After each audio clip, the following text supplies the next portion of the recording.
From the beginning of the recorded history of war, musical instruments, songs, and techniques have been used on and off the battlefield for many reasons. Some for communication, some for inspiration, and some for shock and awe. Join us as we discuss. You're listening to Music Student 101. And now your hosts, Jeremy Burns and Matthew Scott Phillips.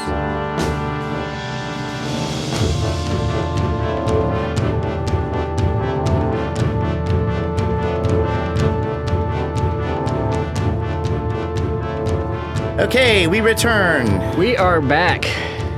How good to be back. Yeah, it seems like a long time. We are coming off of that episode, Listener Compositions, Part 5. What a great episode that was. It was. We had a composer named Adam Hayes who did a piece called Arshin, and it's about a blacksmith. And kind of during the heavier part, there's a suggestion of war within this piece. Right, yeah. Do you remember that? Yes, I do. And it got me thinking, man, not to mention it being a little relevant to today's circumstances. Current events being what they are. From a global perspective, yes. Yeah. It seemed relevant to go ahead and talk about this. Sure. Today's episode is Music and War. Music and war. So we're going to get into that in just a little bit. Matt, what's been going on with you, man? Well, spring semester is finally over. All the grading is done, packed up, classes are done. I'm teaching an online course over the summer in orchestration. Mm-hmm. Summer's kind of my light season. So, this is a time when I do a lot of composing and researching and reading and things like that. Nice, man. Yeah. Well, good. Last night, I went to the Smashing Pumpkins concert. How was that? It was really cool. It was really great. I'm reminded at 5'4" why I don't really go to these things very often. I couldn't really see anything, but the music sounded really good. Indeed. I had I probably heard about 30 Smashing Pumpkins songs throughout my time listening. Yeah. And there's about 5 of them that I really like and would listen to over and over again. Right. I mainly had the album Siamese Dream. But they had some new stuff out, and it was really cool. Yeah, Melancholy is the one that most people remember, I think. Yeah, and then the one with 1979, if that wasn't Melancholy. Yeah, I don't remember. But anyways, they played that too, and that was fun. It was really crowded. I was a little anxious because there were so many people there. 2,000 people, packed house. Wow, yeah, it's a little nerve-wracking. Mm-hmm. Yeah, I did not go see Smashing Pumpkins, but I did go see your cover band a couple of weeks ago. How was that? It was great. I had a great time. Lots of fun covers from the 90s mostly. Yes, Jenny's mixtape. We did some 90s covers and a little bit of the surrounding decades, but mainly 90s covers. Yeah. Which apparently all the kids know these days, which is cool. Well, I know them, but I don't count. People in their early 20s singing along to songs I used to sing along to in the car on the way to school. You know what I mean? Back in the dark ages. Back in the dark ages. Well, let's talk about what's going on in our little social section here. Let's do that. We do have a new... I'm going to be reading a lot during this episode, so I'm going to let Matt be the voice of all these wonderful people here. Okay. So we do have a new review. Mm-hmm. Mela Logan gave us 5 stars. Mm-hmm. And they say, very educational. I play violin and am self-taught in guitar and keyboard.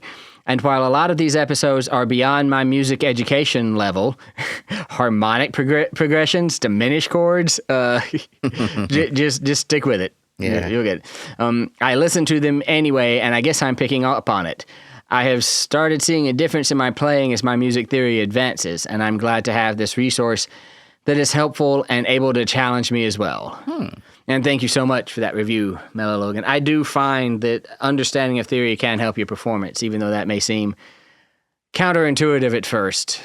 Understanding how this is put together will help you understand how to interpret it.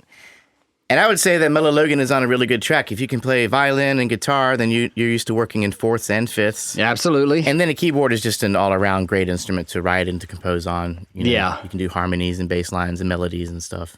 Absolutely. Everything laid out for you. So thanks for that great review. We really do appreciate it, and we hope others will be encouraged to do the same. Indeed. And perhaps you can have your review read on Music Student 101. We'd be happy to. And speaking of reviewers, we have a new Patreon patron. We did. Our new patron is Rick Hood of Amherst, Massachusetts. Who also left us a kind review recently that we read. Yeah, thank you, Rick. We really appreciate your support. Rick says, since I got back into music making in mid-2020, I have been looking for music-related podcasts to listen to. Piano is my instrument. I play a little guitar also. I mainly want to play modern jazz, perhaps Scandinavian-style jazz. Yeah, I'd be interested to hear that.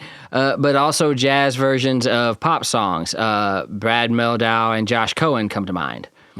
I got back into piano to get back into music production. I use Ableton Live, fine program. Yeah, very versatile. Yeah, I am 64, and this is strictly a hobby. I plan to make the last quarter of my life be all about music. Ain't that great? Isn't that great? Back when I used to play piano 30 years ago, I was never much into theory other than the basics. This time around, I love learning about it. An example is modes, which I knew nothing about before. I feel like learning how to play is a combination of hand memory and visual brain memory of patterns that make up scales and modes. Pentatonic scale is an example. I am currently working on these pentatonic exercises from my favorite piano YouTube channel, New Jazz. I love Oliver Pren, such a great teacher. Also, I keep learning the power of repetition. It always goes like this. I can't do it. Repeat it over and over again. I can do it now.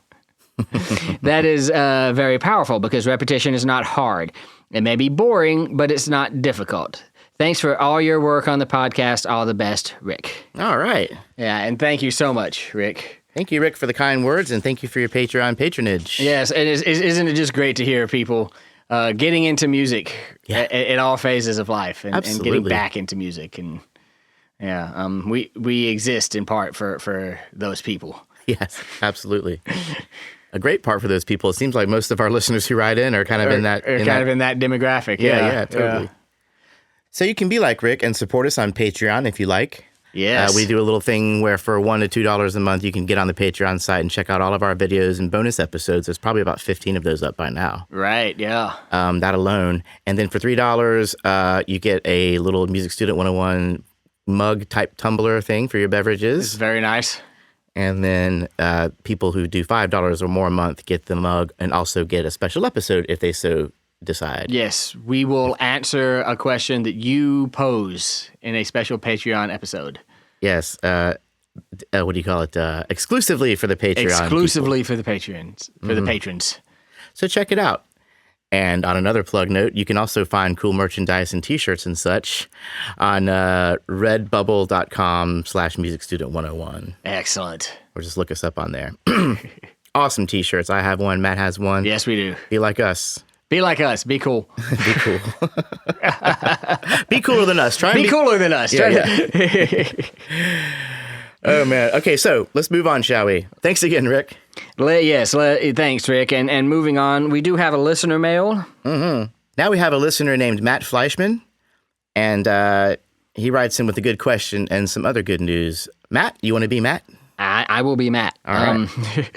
Hello. I just discovered your podcast and absolutely love it. Oh, thanks, Matt.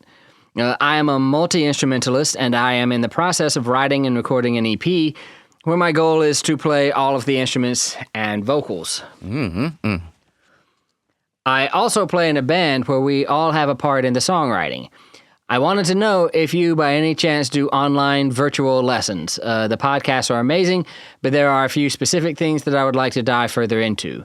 The band I'm in is called Beach Dream. Just so you have an idea what type of music I'm writing, we are on all the streaming platforms. Thanks, Matt.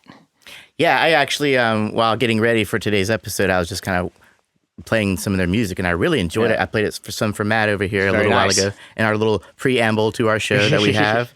And boy, we really enjoyed it. I mean, you'll probably hear it on a listener compositions episode. I'm trying to get that in the works. Get that going on. And but yeah, the production value was fantastic. The music, beautiful.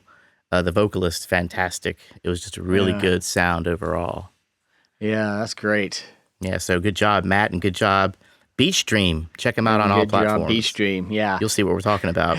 As far as online virtual lessons, you can contact me and we'll talk. My schedule is nuts, but hopefully it's lightening up a little bit. So, we'll see what can happen. This might be an endeavor you might look into, huh? Private online lessons or something? You never know. You never know. Yeah. But it's always good to hear someone's interested. Oh, yeah. Oh, sure. That makes it easier to do if I think people are interested. You might have at least one student. Yeah.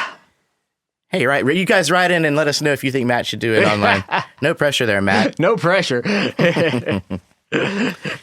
But thanks again also, Matt Fleischman, for writing in. Thank you, Matt. And we always appreciate that. We always love to share other people's experiences. And if they got some cool projects going on, we'd like to share those. Absolutely. We're proud of our listeners. We are. We very much are. Okay, now it is time, Matt, for us to get into this episode. Music and war. Music and war. Hey, Matt, what do you think would be the main uses of music on the battlefield? To get soldiers into the right mindset to go fight, which is what, I think of the snare drums and fifes of the British and then the later American Revolutionary armies as doing. So kind of to rally the troops, to breathe spirit and courage into them? Yeah. Mm-hmm. Yeah. And I can think of a few examples of war music that is designed to do that in various forms or another. Very good. That's one. That's one. Is there another one? There might be a couple of them, actually. So, okay. Let's see. Other uses for music on the battlefield. To not only get them pumped up, but maybe just keep them in generally good spirits when they're not fighting. Mm-hmm. That's off the battlefield, though. Back in the camp. Yeah. So on the battlefield. So to keep them organized, right? Yeah. To keep them marching in step and working in sync, and also to communicate where their side is, right? Yeah. So if you hear the tune that you learned in the camp, then you know that your friendlies are over there, right? Something like that. Yes. Communication on the field, keeping the troops in formation and in order and in step. Early on, that was a very important thing. And we'll talk about why. Nowadays, not so much. Not a lot of marching on the battlefields these days. We have better forms of communication. We do. And there's one more, if you care to take a guess. I'm done, You're man. fresh out? Well, this is one that I'm most intrigued by, but also my least favorite as a means of psychological... Oh, yeah. I guess I should have thought of that. Like a psychological psyops kind of thing as a weapon, basically. Right, yeah. Music as a weapon. We'll talk about that later on. It's as ancient as it is modern. If that's even a thing. Does that make sense? Oh, yeah. No, that's a thing. Okay. So before we dig too deep, I want to name some references. Worldhistory.org. And I'll put these up on the website. Okay. MusicStudent101.com. TheHistoriansHut.com. Interesting. HistoryOfDrums.net. History of drums. Okay. Yeah. And then ThoughtCo.com. Nice. Nice little article about the Civil War drummer boys. Right. Very interesting. We'll talk about that too. Okay, so shall we get into it then? Let's do. So a little bit about the history. One of the oldest references to music on the battlefield or in a military setting would be in the book of Joshua, the Old Testament, mind you. Right. Chapter 6. So according to the scripture, the Israelite army was supposed to march around Jericho for about 6 days, where they had these big walls up protecting the city. This was a Canaanite city. And on the seventh day, you're going to have these 7 priests with 7 ram's horns. And according to Joshua chapter 6, verse 5, and it shall be that when they make a long blast with the ram's horns, and when ye hear the sound of the horn, all the people shall shout with a great shout, and the wall of the city shall fall down flat, and the people shall go up every man straight before him. So, the walls of Jericho were likely not brought down by the earth rattling from these horns, But to compensate for his army's lack of size and technical prowess of his enemy, he was able to use, Joshua supposedly, was able to use these ram's horns as a startling tactic to freak out the enemies, the Canaanites. Right. and to have, I guess, also to rally his army, the Israelites. Right. So the tumbling of the walls might have just been another ancient metaphor referring to the crumbling of the resistance of the Canaanites. I've heard people say it could have been sympathetic vibration too, hitting just the right frequency. Well, now they did say that they marched around the walls for about a week straight. Yeah. If they're marching in formation and in rhythm, and there's a sympathetic vibration going on, depending on how strong these walls are. Really are, yeah. I don't know, man. Yeah, it seems like a stretch, but It does. But anyways, some of you may be familiar with the song "Joshua Fit the Battle of Jericho," or "Joshua Fought the Battle of Jericho." Yep. It's been called both things. It's actually an African American spiritual. yeah, I've heard several performances of it over the years. It's kind of jazzy kind of feel. Jericho, Jericho, Jericho. Yeah. Joshua Fought the Battle of. It's weird with the syllables. Yeah. Jericho and the walls came tumbling down. Yeah. So scholars mostly agree that there's little historical accuracy in the book of Joshua. Yeah, I bet. The story was thought to be a product of propaganda for the kingdom of Judah. But for reference, some believe this to be written during the later reign of King Josiah, Right, yeah. which was 640 to 609 BC. Did not know that. Yeah, me neither. So historically, that's one of the first. Historically, though non-historically. Yeah. So anyways, the presence of instruments in ancient Greece can be dated back as far as the flutes that were made out of bone that were found in Western Macedonia. Mm-hmm. And that was around 4000 BC from that era. Wow. And then even as early as 5000 BC, and I say BCE. Yeah. before Common Era. And even as early as 5000 BCE in Thessaly. Yeah. We're talking about the Neolithic period here. This is also there's also evidence that there was some form of written music that dates as far back as the Bronze Age, which was 3000 to 1000 BCE. Yeah. So we know that instruments were around back then. Sure, yeah. We also, we had that little episode on ancient music, remember that? I remember that. And we were speculating ourselves that music might have been an early form of communication. Yeah, we were. And I know that, at least in the time of ancient Greece, which it seems like we're coming up to, music is being sung. There are songs that have been recovered. And, Socrates talks about the lute and how to play it properly and all that, and the lyre and how to play it properly. And yeah. Let's get into this ancient Greek, shall we? Let's do. I like the way the ancient Greeks thought regarding music, They considered it a science. They considered it a science, but they also considered it a gift from the gods. Right. Which is an interesting little dichotomy. Yeah. They associated the stringed lyre with Hermes, the god of many things, but mainly known as the messenger god. Right. With those little winged feet. You seen him? Right, yeah. You seen him? Mercury would have been his Roman equivalent later. Yes. And then his kiddo, Pan, patron of the shepherds. Right. Was very much associated with the music that was fabled to have invented the syrinx, or the panpipes. Right. A lot of weird names. There's going to be some fun words in this episode. Now, Athena, the goddess of wisdom, was known to have come up with the AULOS. The AULOS. Aulos? The aulos. The aulos? This is basically a flute. Yeah. Often depicted as double-reeded. You've probably seen pictures where a person's blowing a flute that has two flutes basically coming into one sort of mouth. Tied together. And It's actually... It's very similar to an Indian instrument called a shanai. Mm-hmm. So, yeah. And so there's the flute and Orpheus on the lyre, if we're putting a band together, and lead vocals, I would say. Dionysus was the guitar god. Well, the kithara. The kithara, yeah. Kithara is what it's called. And that checks out, right? Orpheus tamed the animals with music. Dionysus was a party animal not to be tamed. Orpheus was.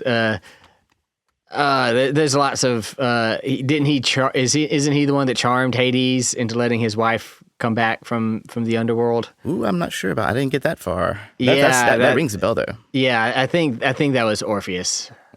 I haven't brushed up on my Greek mythology in a while, but did they charm him with music?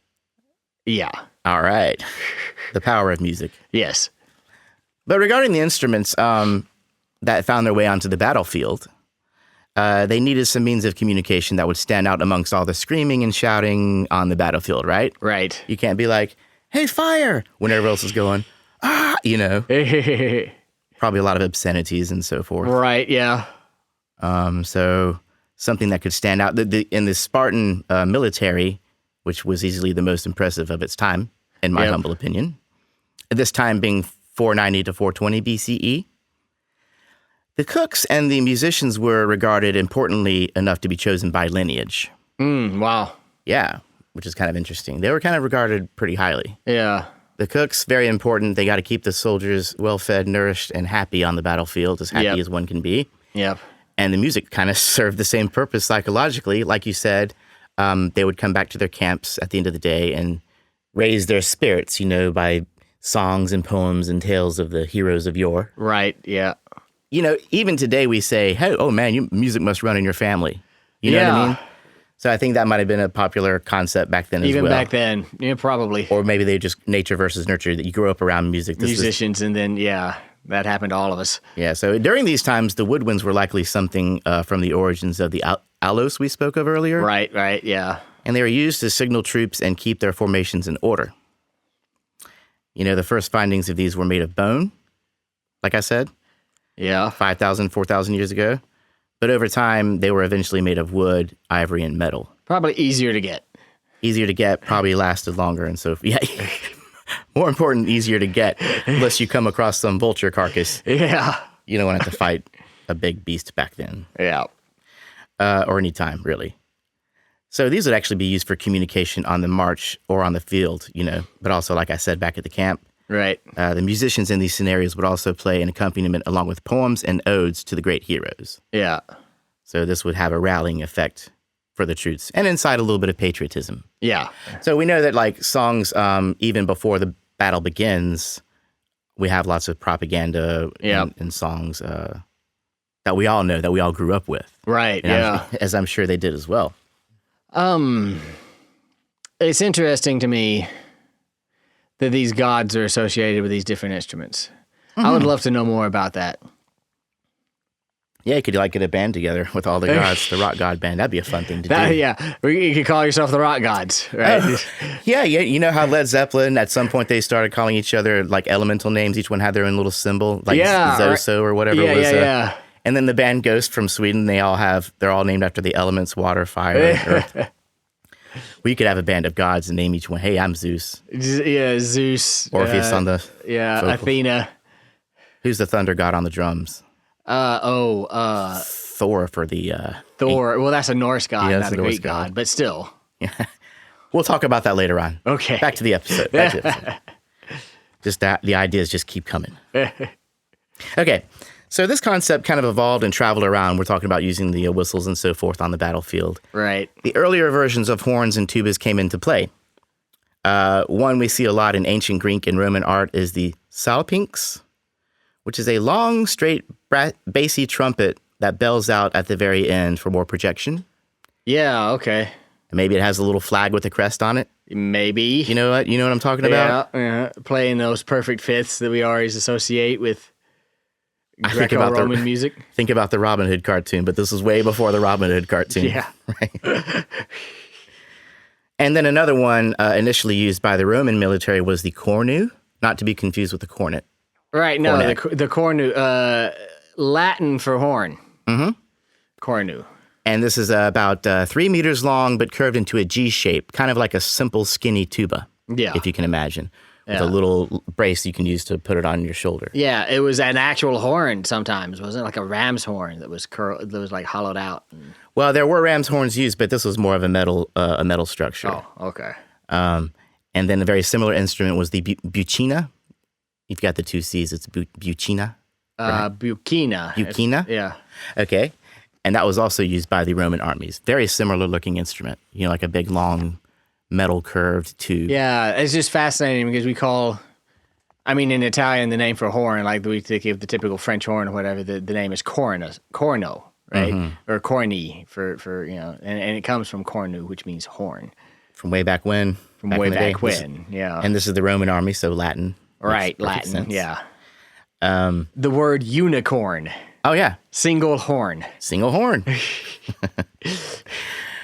So anyways, let's see here. These instruments ended up kind of making they kind of later would be reincarnated into the tuba curva Yeah. during the French Revolution. That's the late 18th century. Right. So we're moving along here. But even today in our music, like we're talking about the soundtracks of movies and stuff like that, and the Optimus Prime, the Right. the horn is used to suggest bravery, strength, resolve, Bravery, strength, heroism. I mean, Pride. just listen to Lord of the Rings. so on. Yeah, yeah. Or Optimus Prime, what have you. There's about 100 gazillion examples of that, actually. Rocky. Monty Python and the Holy Grail. Yeah. The little trumpet thing whenever they're riding around. With the coconuts. Yeah, exactly. Yeah, exactly. But let's talk about drums. Let's talk about It's drums. a big part of this whole thing. Okay. So drums came in a little later for the Western armies, but there are records showing that drums were used in China during the Battle of Qi and Lu, which was back in 684 BC. Wow. There are also examples of early percussion use in the battlefields of Africa, the Middle East, and India. The Serer people of the West Africa used the junjung drum as a war drum.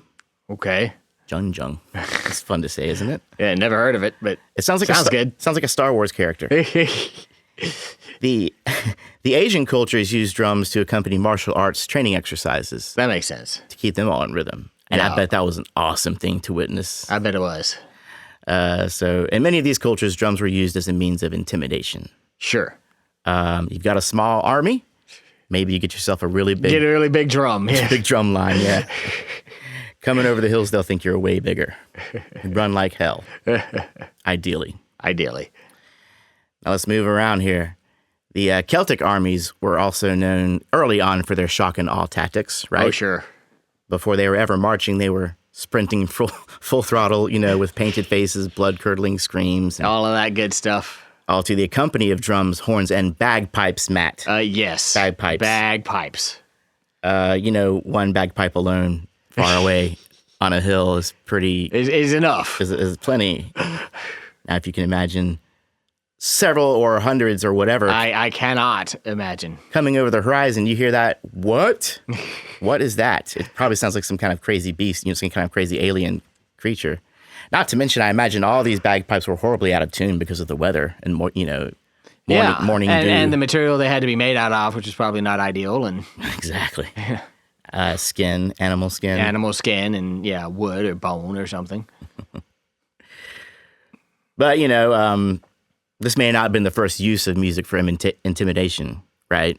But it really, I'm sure, quaked lots of souls of that, I'm sure, the I bet. bagpipes. Yeah. And then the Vikings. The good old Vikings. Now, they didn't do a great job of recording their history, so not a lot is known about their music. But they have found cow horns, lyres. How do you pronounce? Lyres. Lyres. Lyres. And then other woodwind instruments in the region that they occupied. Yeah. So there are no Viking war chants on record, so to speak, but this tradition still carries on today.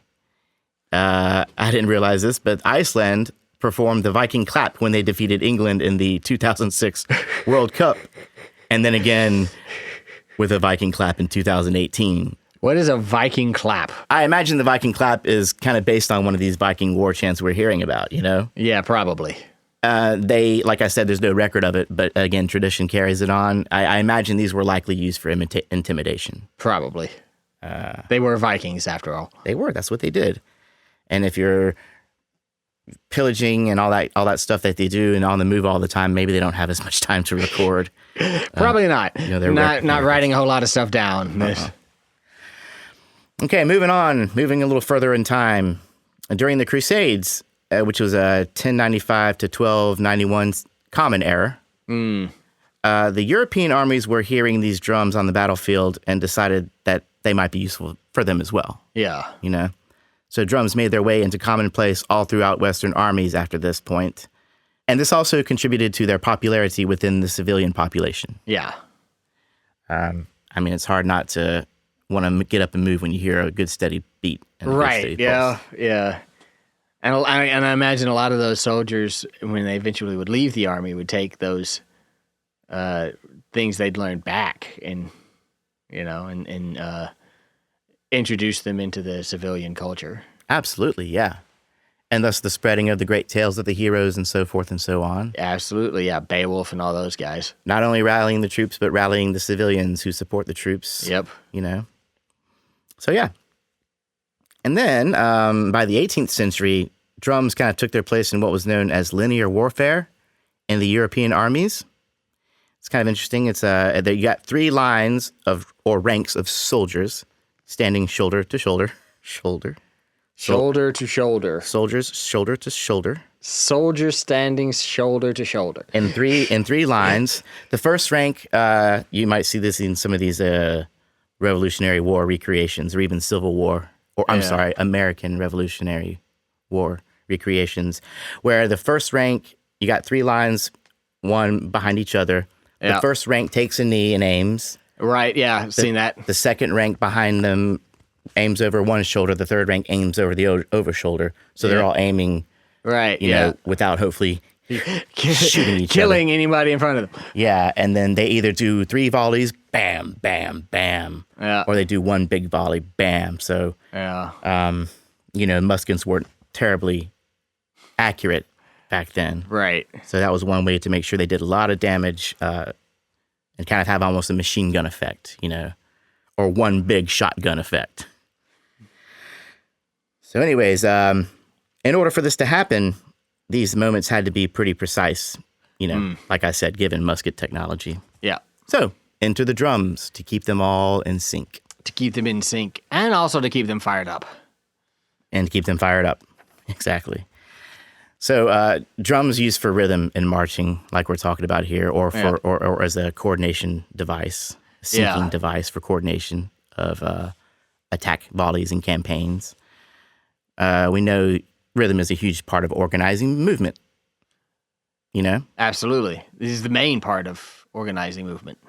An extreme case would be some of these halftime marching band shows we see. You see the one where they're doing like a Michael Jackson song and they actually had all the people march to where if you're looking at it overhead, they turn into Michael Jackson. He even has a white glove. And then they do a moonwalk. I mean, it is just amazing. More well-known cases might be like an army warm-up march on a foggy, brisk 5 a.m. routine, Yep. We've all seen these on the shows and the TVs. And sure. Those of you who have been in the army might have seen this or done this. Might have seen this once or twice, yeah. You got all the boots on the ground marching together, and they might have a drill sergeant out front singing some kind of limerick, sometimes dirty. Clap with me, Matt. These will be the boots. Ready? Yeah. 2, 3. I don't know, but I've been told. I don't know, but I've been told. Fill in the blank. Fill in the blank, right. The dirtier the better. Easier to remember. But anyways, you know what I'm talking about, right? There's a fun little digression here, We like to have fun. We're going to do a podcast full of outtakes one day. Got to have games and fun and games. But anyways, so the Civil War. Let's move ahead a little bit. Yeah. To the Civil War, and the United States Civil War was 1861 to 1865, 4 years. Yeah. Common Era. And it brought fame and popularity to the drummer boy. Why is that? What made the drummer boy so significant? Well, this might have been the first. I think this was probably the advent of the drummer boy. But these young boys were too young to fight, but they joined in the ranks to relay messages and to keep time when marching. Yeah. So they actually had different drum rhythms and to signal different formations and there might be a retreat sound. Right. But the funny thing is, they're kind of marching. It sounds like they're in formation side by side to these soldiers who have guns. And it's like, hey, kiddo, you got to be on the battlefield. Just have this drum. Here, we're not giving you a gun. Just, take this drum and good luck with that. Stand behind the guy with the gun if you can. But anyways, when in the thick of it, these kids were also expected to drop their drums and pick up stretchers, acting as assistant field medics. Okay, so they served multiple purposes here. They did. Now, the most famous of these was a runaway from Ohio named Johnny Clem, a.k.a. Johnny Shiloh. Huh, interesting. He wanted to enlist with the Union Army, but at 9 years old, he was only half the qualifying age, 18, Right. Instead, some Michigan troops, adopted him as a mascot and a drummer boy. And he rose through the ranks pretty quickly. By age 11, he was given a smaller musket and allowed to enlist. He retired in 1915. Wow. That's close. What is that, around 50 years? Yeah. Post-war? Okay. So that kind of brings us to modern times a little bit. Yeah. So in modern warfare, stepping in time is not so much necessary. Not really. We have two-way radios with earpieces that soldiers use for communication and coordination. Mm-hmm. But they still manage to find ways to use music as a psychological weapon. Now, we joke about Jeremy torture on the harmonic progressions episodes. But jokes, Matt, jokes. Jokes. Right? Yeah.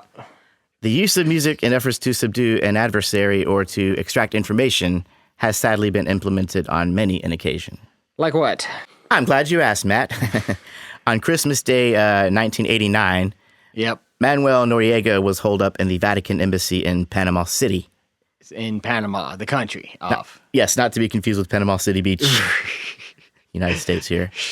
He was facing an indictment from the U.S. on drug trafficking. Uh-huh. He was not budging. Not moving. Not getting out. He was not leaving. So they pulled up all these Humvees, which are very big, kind of Jeep-like, strong, tanky Jeep-like military vehicles. Yeah. Sometimes you'll see them and civilians driving around with them, but they're huge. And they had these speakers attached to them. And then from these speakers came rock music. Ouch. Now, Noriega was kind of like an opera kind of guy, But he was being blasted for about 3 days. He was being blasted with The Clash, I Fought the Law, Van Halen, Panama, U2, All I Want Is You. Irony was not lost on those who made these playlists. No, they wasn't. And it also featured The Doors and Guns N' Roses. Now, some people, I never had a problem with The Doors and Guns N' Roses, but the people that don't like them, Really don't like him? Mike could feel Manuel Noriega on this day. And by the way, there's a full list saved for posterity on the George Washington University's National Security Archive. That's just glorious. Yeah, after 3 days of solid rock, Manuel Noriega surrendered himself to the U.S. forces. I bet he did. And that was that. Now, this tactic was also repeated on our own soil with the seizing of the Branch Davidian complex. I remember that. In February of 1993. What do you remember about that, Matt? Just the Branch Davidians were this sort of cult sect kind of thing that had holed up in this farmhouse. And, the understanding was there were people there that were being held against their will, and the government kind of came in and invaded. And it was a pretty bloody... And it didn't, it wasn't pretty. It wasn't pretty. The house ended up burning down, and so SWAT members were shot by people. They had guns. They were armed. Yeah, and I seem to remember them saying something about them playing music to get them to surrender too. And I don't remember what song specifically or anything, but well, Branch Davidians was David Koresh was the leader of that, and during this 51-day standoff, I didn't realize it was 51 days. That's a long time. The cultists were inundated with pop music. Yeah. Including Nancy Sinatra's These Boots Are Made for Walking. Also with the sound recordings of jets flying overhead. Interesting. Perhaps to suggest that this is a bigger thing than they realize. Also Tibetan chants. And the sounds of rabbits being slaughtered. Yeah, not good. That the U.S. gets the Twisted Award for that one. Absolutely. This is problematic in my opinion. But they also played the U.S. forces also played Metallica and Thin Lizzy interlaced with threats to the Taliban resistance in Afghanistan. Nice. Back in 2010. Yeah. According to one U.S. soldier, there were no obscenities, but we tell them they're gonna die. I guess obscenities would be too offensive. I mean, you can threaten their life all you want, just don't curse. Well, There's conflicting ideas about whether or not this psychological music kind of torture has long-term effects. I bet. You know, in 2003, Rick Hoffman, the vice president of the PsyOps Veterans Association, claimed that there were no long-lasting effects that result from this tactic. Well, yeah, but that sounds like a biased opinion. Yes, those who subjected to this tactic tend to argue that point. Ex-Guantanamo Bay detainee Binyam Mohammed seems pretty sure he could never hear the real Slim Shady again and be just fine. Oh, man. You know what I mean? Yeah.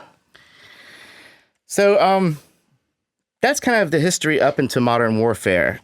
The other things I think worth discussing a little bit, since we have some time, is a discussion of music as propaganda.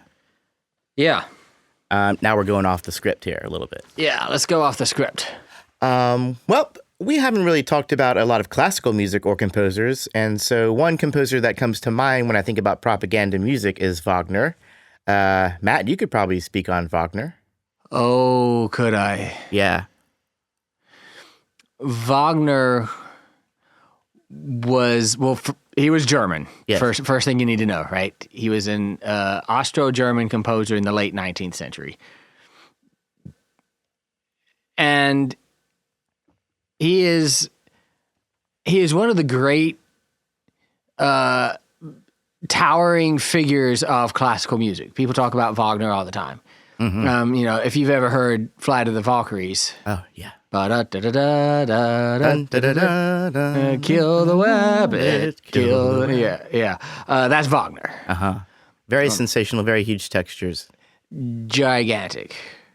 He had this idea of Gesamtkunstwerk, that a German opera was a total work of art. It was music, it was drama, it was scenery, it was painted scenery. So it was architecture, it was fashion. That it was all of the arts in one giant production.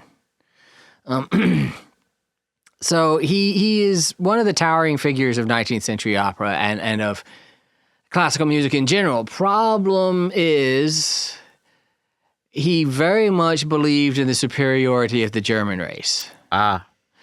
He's famously an anti-Semite, or is famous for being an anti-Semite. But it's not just that.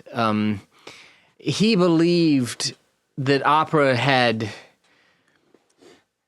been diluted and degraded and lessened by the pernicious influence of all of these, sort of questionable inferior ethnicities, the Italians and the Spanish and the French and what have you, right? Oh.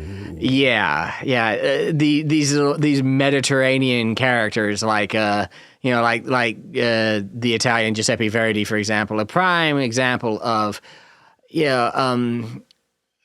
ethnicities of lesser intelligence who are all about singing pretty melodies and doesn't get what opera is really about, which is in the great German tradition, right? So wait, did they start that tradition? Wasn't it the Italians that started opera? Or yes. Okay. Anyway, I mean, take it up with Wagner. Yes. Okay. So he had this idea. And the Italians disagreed, obviously, and so there's these two figures, Verdi, who is this great Italian opera composer, and Wagner, who is this great German, and there's also Bizet, who is this great French opera composer, et cetera, et cetera, et cetera, right? All during the same. These are all contemporaries, right? These are all contemporaries of each other, all in the late 19th century. And what they end up doing is fueling a ideology in Europe of that is a nationalist ideology. With an era of nationalism in which I'm a French person, therefore I listen to French music that is based off French traditional folk tunes or whatever. I eat French food. I look at French art, and being French is the best. And I think that way because I'm French. Same thing if you're Italian or German or Czech or. Yes, that would be the French nationalist speaking that you were just. Yeah, right. Yeah. These are not the opinions of the Music Student 101 podcast. So this era of nationalism is seen as leading directly to the First World War. And so it is. Because they all sign these defensive pacts with each other because they don't trust each other, and it gets the nationalism gets blamed for both of those wars, World War I and World War II, and the music of people like Wagner. While Wagner is not blamed directly for the world wars, I don't suppose he's considered to have not helped, right? And his fervent nationalism and his idea that everything German is great. Reiterating and supporting the idea that everything else is inferior. Right, yeah.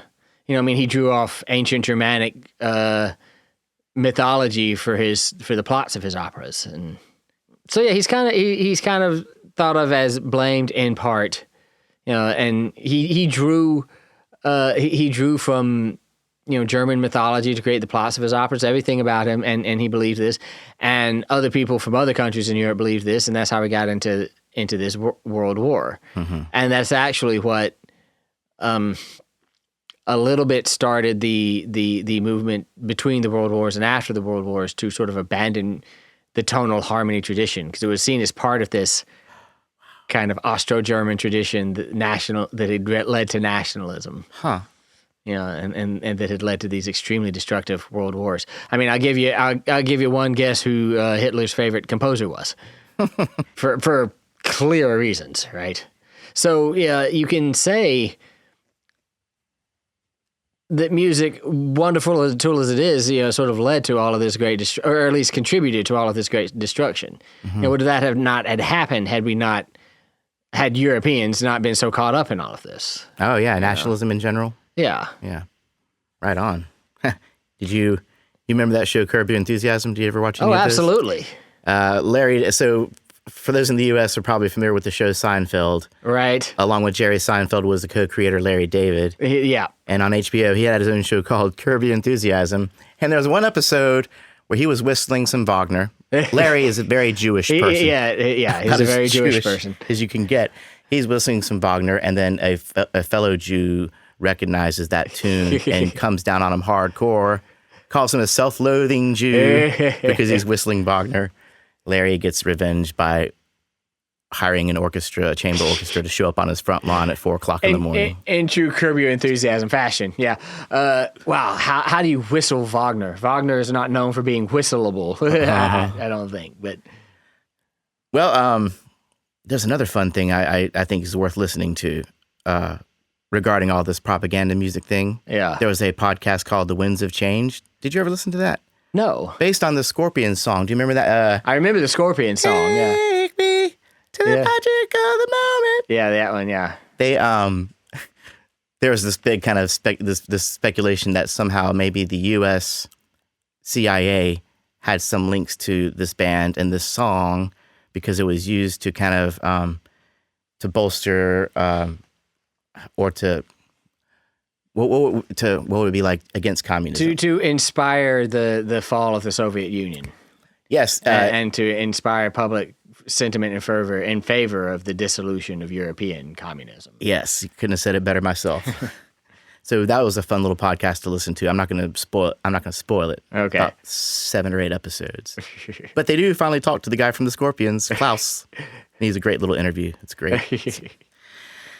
But yeah, all that to say that the power of music cannot be understated when it comes to this rallying effect, this nationalism effect. We are all when I went to school, we were all saying the Pledge of Allegiance. We were all singing songs. My country 'tis of thee, this land is your land. Just a lot of things that we were becoming very familiar with at a very early age. Yeah. The melodies became a part of our DNA. Oh, yeah. As a country. And Yeah, not just the Star Spangled Banner, but all of those patriotic tunes. And not just music is used to rally around identity in so many ways, right? Think about the cultural divisions in the U.S. and how each one kind of has its own music. Yes. Yeah. Indeed. Well, I mean, that's all I got for propaganda, really. I mean, there's a whole lot more to it. There's more to it. It's really fascinating to study, speaking of propaganda, Soviet propaganda and music that was used. So, a couple of figures that come to my mind immediately. One is Reinhold Glier, who was all too happy to spend his entire career writing great symphonic music during the Soviet era that was exactly what the Soviet government wanted. It was big, it was heroic, it was based on traditional Russian folk music, and traditional Russian folk themes. He he had a concert overture about the Cossacks and stuff like that. And he was, however he actually felt about it, he seemed all too happy to be creating exactly the kind of music that would make Soviet people feel Soviet or Russian people feel Russian. Oh, wow. Yeah. Based on the traditional pieces that they all grew up around. Right. Yeah. Okay. Contrast that with Dmitri Shostakovich, who is more of a 20th century experimentalist, right? I mean, he's playing around with, ideas of harmony or melody or form or rhythm, and in the ways that all European composers in the early 20th century are. Yeah. But he's kind of running afoul of the government to do it while he's doing it. And they kind of have this back and forth across his whole life. He actually is a devout communist. At one point, he writes this opera called Lady Macbeth of the Mitensk District. And it takes place in the decadent capitalist West, right? Big, huge air quotes. But it takes place in the quote-unquote decadent West in a city, and it follows this prostitute and all the horrible things that happen to her because she has to, be a prostitute to get money to survive. And thank God we don't have to do that in dear old Soviet Union, right? That's a bummer. Yeah, well, here's the thing. Joseph Stalin, not much of an art critic. Okay. He went to the premiere, and all he saw was an opera that had a lot of sex, and a lot of graphic themes, and a lot of stuff that he didn't approve of, and so he got up and left halfway through. Ooh. It was not Russian enough. It was not Soviet enough, this opera. So he got up and left halfway through. The next day, in the state-run newspaper, the music critic, without naming Shostakovich by name, writes this whole article about how some composers should be careful lest their egos and their obsession with their own creativity create dangers for them. Mm-hmm. And it was a very chilling warning to Shostakovich, who immediately about-faced and spent several years after that writing symphonies that were much more traditional, at least, if not inherently Russian. Quite the opposite of our good friend who wrote the New World Symphony. The exact opposite, yeah. Give me that name again. Dvorak. Dvorak, yeah. Antonin Dvorak. Oh, was he? Where was he from? Romanian? He was from the Czech Republic, what is now the Czech Republic. Okay. He had come over here to be artist in residence with, I want to say it was the New York Philharmonic, when he wrote the New World Symphony based on those American folk tunes. Yeah. He was not himself American. Right. And they weren't based on actual American folk tunes. They were just sort of in the spirit of in the American inclusion of other folks. cultures within the country as well. Yeah. Well, it's a kind of exoticism. Yeah, right? Yeah, totally. Man, well, now another thing I want to talk about is kind of the discussion, like a discussion on music inspired by war. If you listen to any of Pink Floyd's later stuff, I'm always going to bring them up. Yeah. Roger Waters wrote a lot about, like, On the Wall and Final Cut. Yep. It's really just kind of an examination of the the effects of war on the families and the people Yeah. and the soldiers out there, you know. And then from Gillian Welch to the Decemberists, we've had this kind of folk revival in modern times. Sure, yeah. A lot of those songs, they sing of the wars and stuff like that. And Yeah, so there's a category of songs about the experience of war, and then there's a category of songs expressing an opinion about war or even about a specific war. uh-huh. You know, like Bob Dylan in Vietnam. Oh, right? yeah. You know? It's, I don't know. I'm a little torn here, like, because I understand some people have this kind of idea that music is supposed to be nothing but entertainment, so shut up and don't be political, you know? But at the same time, if you can have propaganda music encouraging people one way, you can also have, why can't you have propaganda music encouraging them the other way? Yeah. Not that any of us want to be a propagandist, you know, but I do appreciate the idea of speaking out against certain things. Yeah, the idea about any kind of good music, I think, and Bob Dylan is certainly good music, because it can be interpreted to fit the times, right? So there's something indescribable about that music that fit those times perfectly. And I don't think the purpose of, you know, the Bob Dylan or the Yardbirds or you know, the Beatles or any of these people were to say, hey, don't support the war. Yeah. I think they were just singing music. Yeah. And I think that created this kind of fervor that, you know, hey, we don't want to support the war. You know, it's interesting how much message is in music and how much of a message is just a message. You know, but yeah, I mean, it definitely. I mean, that movement was centered around music in so many important ways. You know? There's a group of people who get jazzed up about the patriotism songs, you know. Yeah. And some of the songs are like, man, I'm jacked. I want to go out and fight. You know what I mean? Rallying the troops, so to speak, rallying the civilians to want to be troops. You know. Yep. But then there's other songs like, do you remember that song, Johnny, I Hardly Knew Ya? This is the old song. Oh, yeah. Johnny, I Hardly Knew Ya. And we don't hear a lot of those kind of things because it really paints the picture of the war-torn soldier who comes back limbless and blind and screwed up in so many ways and shell-shocked. You know, a fragment of their former self. Yeah. But that is a big part of war. Yes. And when we hear songs about that bring out the realism to it, it makes us second guess how fantastic all this bloodshed really is. Yes, it does. Right? Yes, it does. In closing. At the time of this recording, May 22nd, 2022, Russia has been slowly invading the Ukraine. This is month 3, to the day almost. This began on February 24th, 2022. The efforts have been thwarted all over the Ukraine, and it's not the size or the power of the defending forces of the Ukraine. Guerrilla warfare had its place in all this, but it's also the resolve, their love of their country and their people. Now, to support the Ukrainians and to boost awareness, here we go again with Pink Floyd. David Gilmour, Nick Mason, Guy Pratt, and Nitin Solny of Pink Floyd released a single accompanied by a video. Now, this featured Andriy Klevnyuk of the band Boombox.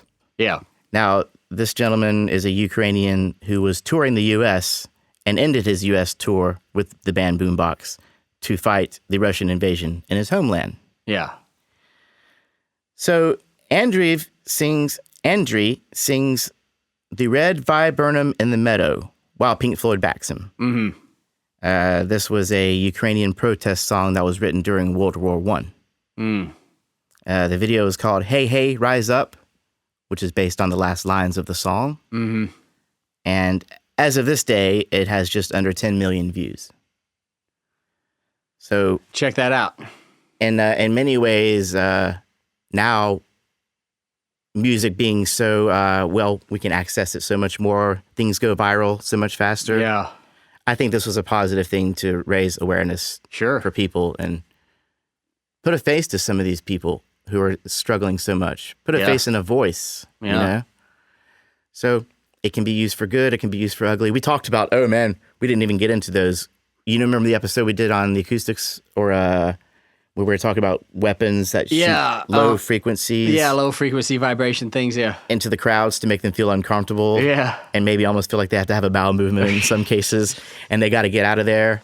Well, that's just a sound wave, but it's still a tone. It's still a note. It's still music if you really, boil it down. Are you about to find the right note? Nah. I see you looking at the keyboard over there.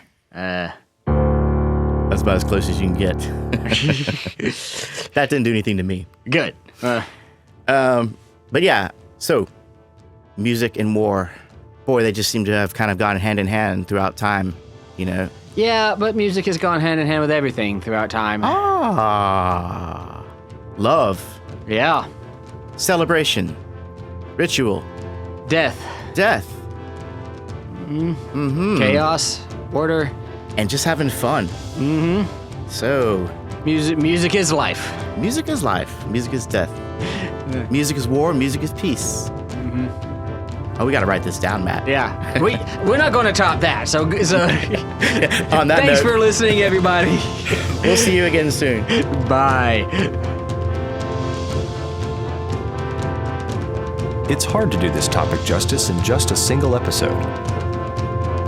If there are other elements related to music and war that you would like us to cover,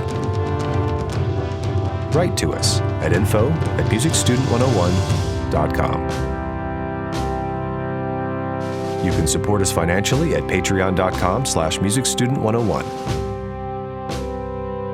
You can also support us by checking out our merchandise on redbubble.com/musicstudent101.